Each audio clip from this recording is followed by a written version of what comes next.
Hello everyone, good morning, welcome to our YouTube channel. તો અત્યારે morning થઈ ગઈ છે, વાગ્યા છે અત્યારે 9 અને આજે છે સન્ડે.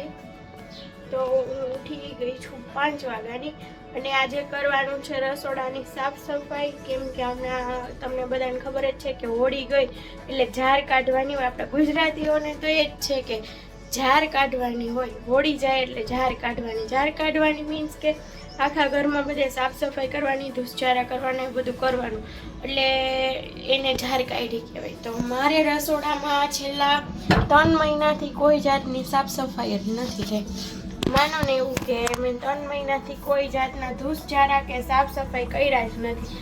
તો આજે મેં સન્ડે છે તો વિચાર્યું કે આજ બધું સાફ સફાઈ કરી નાખું, બધું ધોઈ વિચરી નાખું. બટ એમાં એવું છે કે હિરેનની તબિયત ખરાબ છે, કેમ કે એમને દાઢ કઢાવી છે એટલા માટે. તો સવારે ઉઠી વહેલા અને થોડા ઘણા બધા ખાના હતા એ સાફ કરી નાખ્યા અને હવે બધું ઝારા ખેરવાનું ને બધું કામ કરવાનું છે.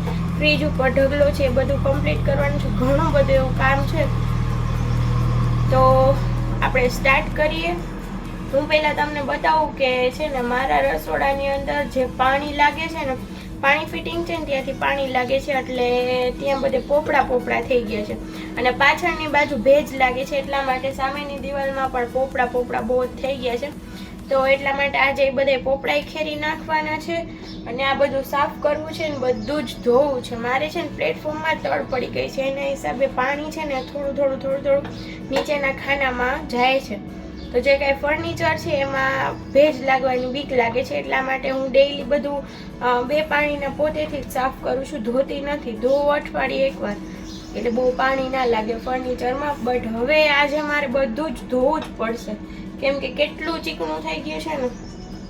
તો હાલો વાતું નથી કરવી અને ફટાફટ કામ ચાલુ કરી. પેલે જે મારે નથી જોતા ને બધા વાસણ નકામાં જે કાંઈ પ્લાસ્ટિકના નાનતે નહોતા ને મેં એક બાચકામાં ભરી લીધા છે અને અહીંયા જે રસોડામાં જે ડેઈલી યુઝના વાસણ હોય એ બધા એક ખાનું સાફ કરી અને રાખી દીધું છે. વહેલું મેં કરી લીધું હતું 5 વાગે ઉઠીને જ, કેમ કે પછી દીકું ઉઠી જાય ને તો એ કાંઈ ન કરવા દે એટલા માટે.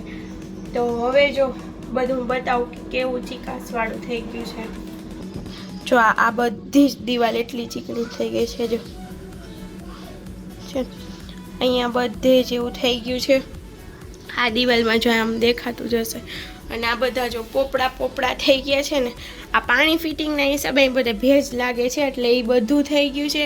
અને આ પાછળની બાજુ જે દિવાલ છે ને એનો ભેજ લાગે છે એટલે એ બધું સાફ કરવાનું છે. એટલે ઘણું બધું આજ તો છે. આ બધું છે ને હું એવું વિચારું છું કે આ બધું છે ને હું ખંખેરી જ નાખું. આ બધા શેનાથી ઝારા ખેરી નાખું એટલે ઓલું ન થાય. બાકી અમુક હોય આપણે કામ વધારે આવે એવા બેન છે. અહીં તું વાસણ ઉટકી દઈશ મમ્માને? કામ ઉટકી દઈશ? થેન્ક યુ દીકા. તો જો અહીંયા જે નહોતા જોતા ને બધા વાસણનો કોથળો ભરી લીધો છે અને આ બધું અહીંયા બહાર કાઢી લીધું છે. આ વાસણ અહીંયા ચડાવવાના છે બટ એ અત્યારે રાખી રાખ્યા છે. આ બધું જ પહેલાં બધું મૂકી દઈશ અને અહીંયા પહેલાં બધું આ સાફ કરી નાખીશ. બટ જે આ ફ્રીજની ઉપર વસ્તુ છે ને એ બધું કાઢવું છે ને બધું પાછળથી ખેરવું છે. બટ ફ્રીજ છે એ આગળ નહીં ખસી શકે, એ નગર બધી વસ્તુ બહાર કાઢવી પડશે એટલા માટે. અને આ જે સામેના જે છે એ બધા મેં કાઢીને સાફ કરી નાખ્યા હતા થોડા દિવસ પહેલાં, એટલે એ કાંઈ નથી કરવાનું. અને આ ખાનો છે આ એને બી મેં કરી લીધું છે. હું બતાવું. જો આ ખાનામાં મેં બધું મારા ડેઈલી યુઝના જે કાંઈ હોય, ફોન હમણાં પડે, ડેઈલી યુઝના હોય એ જ છે એટલે એ સાફ કરી નાખ્યું છે. બાકી આ નીચેનું ખાનું છે ને એ બધું સાફ કરવાનું છે. આ બધું થઈ જાય ને પછી આજે 9 વાગ્યા છે, મને લાગે બધું કરી લઈશ ને ત્યાં સાંજના 4 વાગી જશે. પણ એ પહેલાં બધું સાફ કરી નાખું, ધોઈ નાખું એટલે બપોરની રસોઈ થાય અને બધું ગોઠવાઈ જશે ને તો 4-5 વાગી જશે. તો કન્ટિન્યુ રહેજો.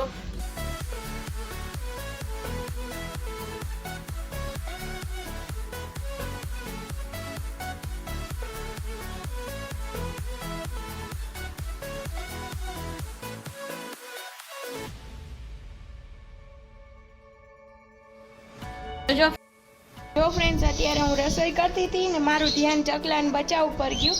તો એક ચકલું છે ને એ ચકલાનું નાનું બચ્ચું એવું ઈ પડી ગયું, એટલે કદાચ ઈ ઉડી નથી શકતું. પણ જે મોટું ચકલું છે એ કેટલે એના બચ્ચા માટે કરે છે. જો હિરેન અત્યારે એને ભરે છે ને સાઈડમાં રાખે છે, હલી નથી શકતું. તો એ બિચારું છે ને હલી નથી શકતું. અને મોટું ચકલું હતું ને એને ઘણું ઓલું કરતું હતું રાખવાનું, પણ છાંય ક્યાંક રાખો હિરેન, એટલે હમણાં એને ચકલું આવશે. મીંડળું ખાઈ ન જાય ને તો સારું. એને લાગ્યું છે, લોહી નીકળે. ક્યાંથી માળામાંથી માધવી દીદી કહેતા હતા છે ને લોહી નીકળે છે. ખબર નહીં. પાણી બાણી કંઈક લઈ આવો. છે ને કાળા કલરની ચકલી ક્યાંક હતી હમણાં, આ એનું જ બચ્ચું છે. એને ફ્રેન્ડ્સ એકદમ આમ પકડીને આમ હલાવતું, આમ હલાવવાની કોશિશ કરતું હતું ચકીનું બચ્ચું.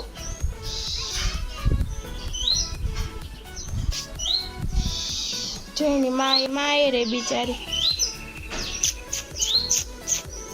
તો ગોતે છે, બિચારું ગોતે છે. હિરેન આ ચકલાનું બચ્ચું, આ જેનું બચ્ચું છે ને જે ચકલીનું, એની માં છે. જો ઈ ગોતે છે ચકલાને. હવે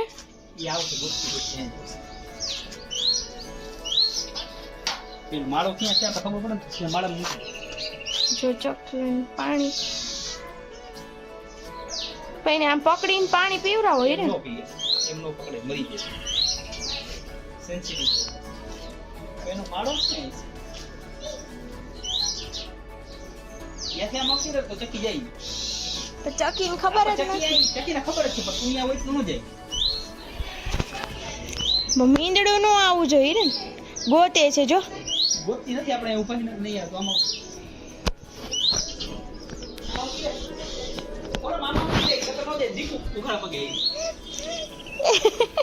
આને પગ બૈરા. તમે ધ્યાન રાખજો. લ્યો તો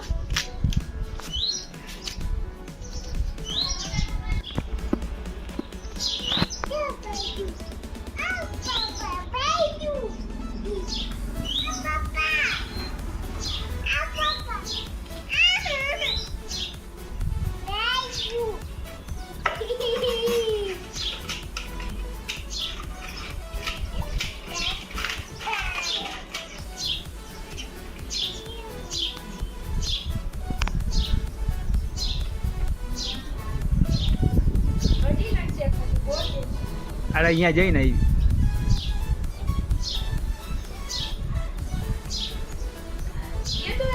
હા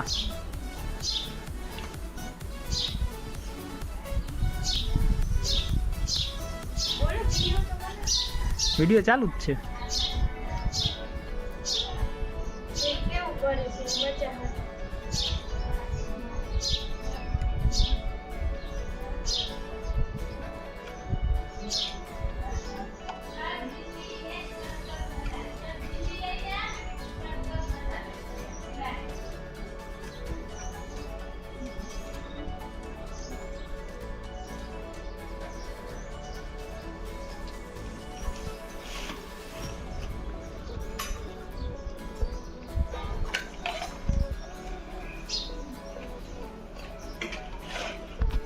તો જો બચ્ચાને છે ને પિંજરામાં રાખી દીધું છે ત્યારે, અને ચક્કી બધા જે ચાવીકોરા ઉડે છે, અંદર પાણી રાખી દીધું છે. હમણાં એક બીજા વાટકાને થોડુંક ચણ રાખી દઈ તો છે ને ચક્કાને બચ્ચાને ખવડાવે. બાકી બચ્ચું ઉડી તો શકતું નથી, અને શાયદ એનો પગ બી ભાંગી ગયો છે. તો પિંજરાની અંદર આવ જાવ કરી શકે, દરવાજો ખુલ્લો રાખ્યો છે આપણે એટલે.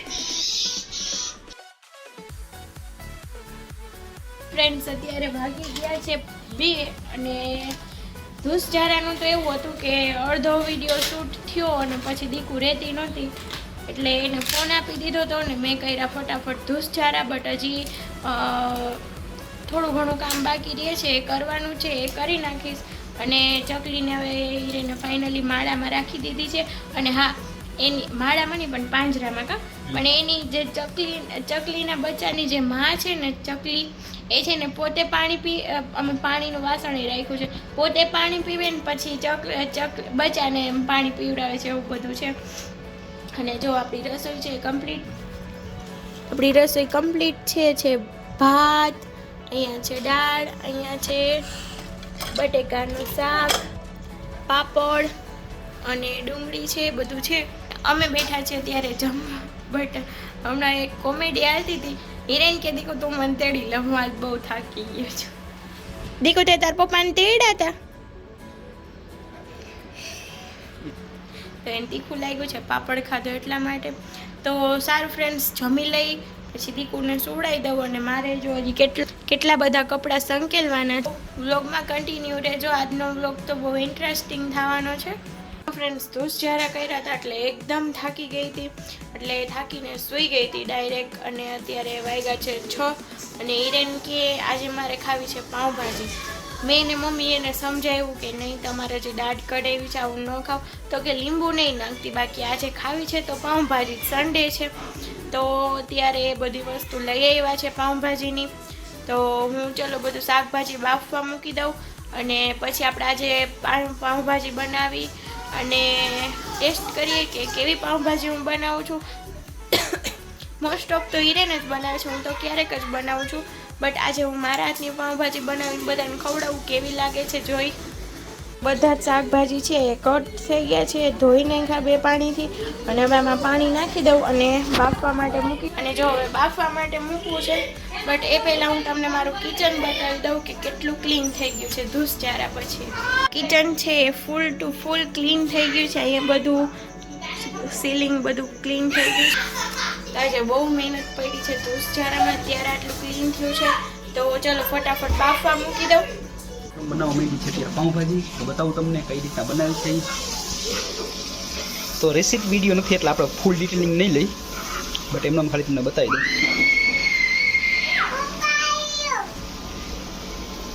આદુની કટકી હોય ગઈ હતી. સરસ. હા હા, થેન્ક યુ. હા, થેન્ક યુ. હા, તો જો વઘાર કરવાનું સ્ટાર્ટ કરી દીધું છે. ડુંગળી, ટમેટા અને વટાણા અને ભાજી કરીને. આમાં છે આદુ મરચાની પેસ્ટ ને ડુંગળી. હું એમ કહું છું કે ડુંગળી ટમેટા અહીંયા પડ્યા છે. આદુ મરચાની પેસ્ટ અને ઓલું મરચું. આદુ મરચાની પેસ્ટ અને મરચું. આદુ લસણની પેસ્ટ અને મરચું. ગરમી લાગી ગઈ છે તો સારું, હાલો ફટાફટ બનાવી લઈએ. બટરમાં બનાવી લઈએ કારણ કે તેલ મારે ખવાય નહીં. તેલ હોય તે લીધે બટરમાં બનાવે છે.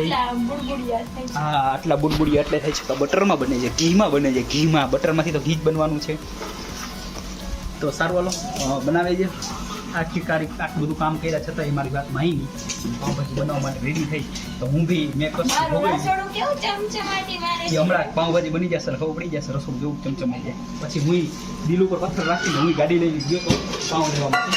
જો લઈ આવ્યો છું પાઉં તાજા બીચમાં મસ્ત ગરમા ગરમ બની નાખતા લઈ આવ્યો છું. તો સારું, હાલો ભાજી બની જાય. ભાઈ જમવા મળી ફાઇનલી ભાજી બની ગઈ છે અને જમવા આપણે બેસી ગયા જી. જો આ છે લુક. તો આપણી ભાજી નીકળી ગઈ છે. દીકુબેન આપણી બાજુમાં બેઠા છે. કાં દીકુબેન, તમે ખાવા માંડ્યા તમારી પાઉંભાજી? હા મામા,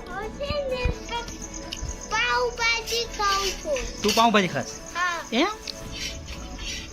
તો જો કહું ને આહું બે તો માંડ્યા છે ખાવા અને આપી ગયો પાઉંભાજી. આપણા પાઉં બહુ બધું થાય છે નોખું. તો સારું, હાલો પાઉંભાજી ખાઈ લે પછી આગળ પડી. જમી લીધું છે અને પાઉંભાજી બધાને બહુ જ ભાવી અને બહુ જ બધાએ વખાણ કર્યા. નહીંતર આજ મેં અલગ રીતે બનાવી હતી એટલે મને એમ હતું કે કેવી બનશે, શું આ તે બધું. અને મોસ્ટ ઓફ વાર તો હિરેન જ પાઉંભાજી બનાવતા હોય એટલે મારું આજે પહેલી વાર એવું કહેવાય શકાય કે પહેલી વાર હતું એમ. બટ તો બી મસ્ત પાઉંભાજી બની હતી અને બધાએ એટલી મસ્ત રીતે ખાઈ લીધી. ને હવે જો સુવાની તૈયારી છે. દીકુ રમે છે અને મારે એને સુવડાવવાની છે. અને હવે મારે કરવાની છે પથારીને બધું, બેડ સાફ કરી લઉં અને દીકુને સુવડાવી દઉં. તો ફ્રેન્ડ્સ, આજનો વ્લોગ તો કંઈક આવો હતો. જો વિડીયો ગમે તો લાઇક, શેર એન્ડ સબસ્ક્રાઈબ કરવાનું ન ભૂલતા.